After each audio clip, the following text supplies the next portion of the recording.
में हम ये समझेंगे जो हमारा क्लासिफिकेशन होता है अमाइनो एसिड्स का, जो 22 एसेंशियल अमाइनो एसिड्स होते हैं, बस हमें वही पढ़ना होता है। तो उनका जो है क्लासिफिकेशन हम किसके बेसिस पे करेंगे, आर ग्रुप के बेसिस पे करेंगे। तो इसमें जो क्वेश्चंस आते हैं कॉम्पिटिटिव एग्जाम्स में, तो उनके जो क्वेश्चन पैटर्न होते हैं वो बेसिकली टाइट्रेशन कर्व से रिलेटेड होते हैं, तो या पीएच-पीआई से रिलेटेड होते हैं। तो उनको समझने के लिए हमें उनका स्ट्रक्चर समझ के रखना है। कुछ ऐसे हैं जिनको दिमाग में रखना है कि हाँ इनका इस तरह से ही होता है, तो वो टाइट्रेशन कर्व समझाने से पहले, पीआई पीएच वैल्यू को समझाने से पहले, हालांकि मैंने शॉर्ट वीडियो दिया है कि पीएच ज़्यादा होगा तो कैसा होगा, पीएच कम होगा तो कैसा होगा, तो उसको समझने के लिए हमको ये समझना बहुत ज़रूरी होता है कि कौन सा आर ग्रुप है। तो अब आर ग्रुप जो हो सकता है वो नॉन पोलर हो सकता है, नॉन पोलर हो सकता है, पोलर भी हो सकता है कि पोलर हो, नॉन पोलर भी हो सकता है। और ये दोनों कैसे होते हैं, अनचार्ज होते हैं, इसमें अंदर कोई चार्ज नहीं होता है, तो ये कोई चार्ज कंटेन नहीं करते। उसके बाद एक एरोमेटिक भी हो सकता है, बेंजीन ग्रुप लगी हो सकती है, पॉजिटिव हो सकता है, नेगेटिव हो सकता है। तो ये 5 तरह के अमाइनो एसिड्स होते हैं जिनको हमें समझना है, यूँ कहें कि फिंगर टिप्स पे रखना है, तभी जो है बायोकेमिस्ट्री बहुत ईजिली हम आगे इसको कंटिन्यू कर पाएंगे। तो सबसे पहले हम करेंगे नॉन पोलर अमाइनो एसिड्स। इसको लर्न करने का भी एक शॉर्ट टर्म बताऊंगी कि आप इसको लर्न कर सकते हैं। स्ट्रक्चर को ध्यान से समझे, स्ट्रक्चर जब तक नहीं समझेंगे तब तक बाकी चीजें बेकार है। तो सबसे पहले स्टार्ट करते हैं नॉन पोलर अमाइनो एसिड्स। तो बेसिकली हम नॉन पोलर अमाइनो एसिड्स को यहाँ पर पढ़ रहे हैं।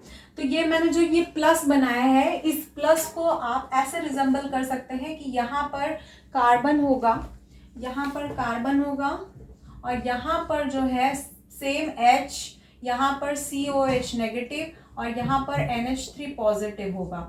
तो इसको एज अ रिजेंबल हम प्लस करेंगे क्योंकि अभी हमें स्ट्रक्चर लर्न करना है। तो ये मैंने एक शॉर्ट वीडियो मतलब शॉर्ट मेथोलॉजी बनाई थी कि जब हमने प्लस में ऐसे H जोड़ दिया तो क्या बन जाएगा, ग्लाइसिन बन जाएगा। यहाँ पर हम CH3 जोड़ देंगे तो एलिनिन बन जाएगा। अब यहाँ पर हम ये H हटाकर यहाँ पे CH3 जोड़ दें तो ये वैलिन बन जाएगा। ये वैलिन बन गया, और वैलिन बनाने के बाद हम इसको ल्यूसिन भी बना सकते हैं। यहाँ पर हम इसको ये ल्यूसिन बना दिया। आप इसको आइसोल्यूसिन भी बना सकते हैं। देखिए कैसे, ये वाला जो CH3 है इसको हम यहाँ ले जाएंगे। ये देखिए यहाँ पर ये CH3 चला गया, यहाँ से हमने ये CH3 मिटाया और यहाँ पर हमने ये H लगा दिया, दूसरा वाला H यहाँ आ जाएगा, ये बन गया आइसोल्यूसिन। तो इतना ये 4 स्ट्रक्चर हुए, glycine, alanine, valine, leucine, isoleucine. अब हम समझेंगे प्रोलिन। प्रोलिन थोड़ा सा कॉम्प्लिकेटेड है। प्रोलिन को समझने में थोड़ा सा उसका कुछ केमिकल प्रॉपर्टी वगैरह भी उसका डिफरेंट है क्योंकि उसके पास किराल कार्बन वाला प्रॉब्लम है। अब यहाँ पे हम देखें कार्बन बनाए, कार्बन से सबसे पहले हमें अमोनिया बनाना है, यहाँ पर 3 पॉजिटिव। उसके बाद हम यहाँ से एक H जोड़ेंगे, यहाँ पर COH नेगेटिव जोड़ेंगे, यहाँ पर CH2 और ये CH2 जोड़ेंगे और ये अमोनिया से जुड़ा रहेगा। यहाँ पर हम यहाँ पर 2 लिखेंगे, यस।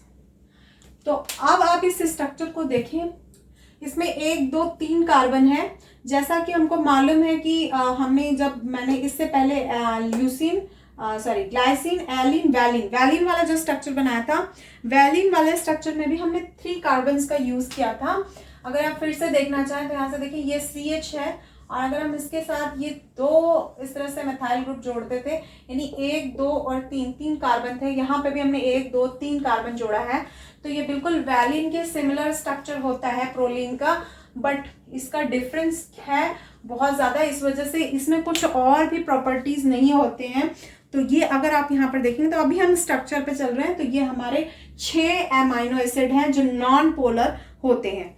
तो ये एक स्ट्रक्चर थोड़ा डिफरेंट था। मैं इसको एक बार फिर से देखिए, यहाँ पर प्रोलिन जो होता है उसमें इसमें देखिए कार्बन है, कार्बन के साथ हाइड्रोजन, ये तो कंपलसरी है। उसके बाद इससे ऐसा सीधा सा CH2 जोड़ा होता है, और यहाँ पर हमें एक हाइड्रोजन 3 की जगह हम इसको यहाँ पर 2 कर देते हैं। तो इस तरह से हमारा प्रोलीन का स्ट्रक्चर बन जाता है। और अब हम बात करेंगे पोलर अमाइनो एसिड्स की। अच्छा, इसमें एक जो है प्रोलीन के बाद मेथियोनीन छूट गया। मेथियोनीन जो होता है, मेथियोनीन का स्ट्रक्चर भी बिल्कुल सेम ही होता है। अगर हम यहाँ पर बात करें CH2, यहाँ पर CH2, यहाँ पर S और यहाँ पर CH3 लगा देते हैं। आप इस स्ट्रक्चर को ध्यान से देखें, ऊपर बाकी आप हाइड्रोजन COH और उसके बाद आप वो लगाएंगे, अमोनिया ग्रुप लगाएंगे। तो इसमें जो है मेथियोनीन में अगर ध्यान से देखें तो यहाँ पर एक सल्फर होता है। बाद में इसको मैं अलग से बताऊंगी, इसकी कुछ स्पेसिफिक प्रॉपर्टी होती है। तो यहाँ पर एक सल्फर होता है, तो ये मेथियोनीन का हमारा स्ट्रक्चर है। तो कुल मिला के हमारे पास 7 नॉन पोलर अमाइनो एसिड है। एक बार हम इनको रिकॉल करते हैं नाम लिख के, और उसके बाद हम इसको याद करने का एक छोटा सा शॉर्ट वो भी देखेंगे। तो यहाँ पर हम लिखेंगे ग्लाइसिन, उसके बाद alanine, valine, leucine, isoleucine, proline, उसके बाद मेथियोनीन। 1 2 3 4 5 6 7। तो यहाँ पर हम glycine, alanine, valine, leucine, isoleucine, proline, methionine, अगर आप इस डायग्राम को जैसे मैंने बताया इन शॉर्ट प्लस बना के अगर आप प्रैक्टिस करेंगे तो आपको बहुत जल्दी लर्न भी हो जाएगा।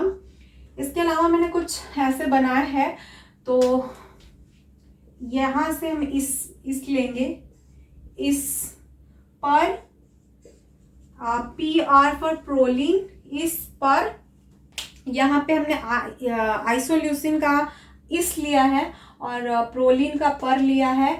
इस पर में मेथियोनीन का में लिया है, मेथियोनीन। इस पर में वाल, गाल, वाल और गाल।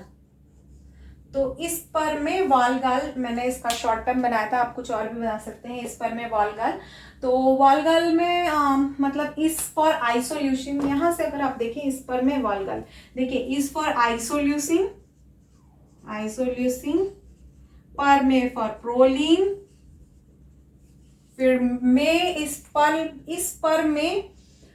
पर में फॉर मेथियोनीन, मेथियोनीन, वैलिन, वालगाल, वैलिन, वैलिन, एलानिन, एलानिन और गाल, ग्लाइसिन।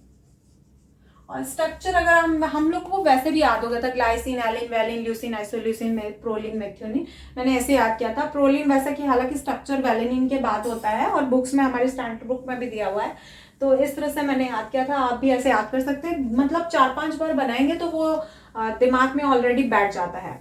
तो नेक्स्ट जो है, अब हम इसके बात करेंगे पोलर अमाइनो एसिड्स का।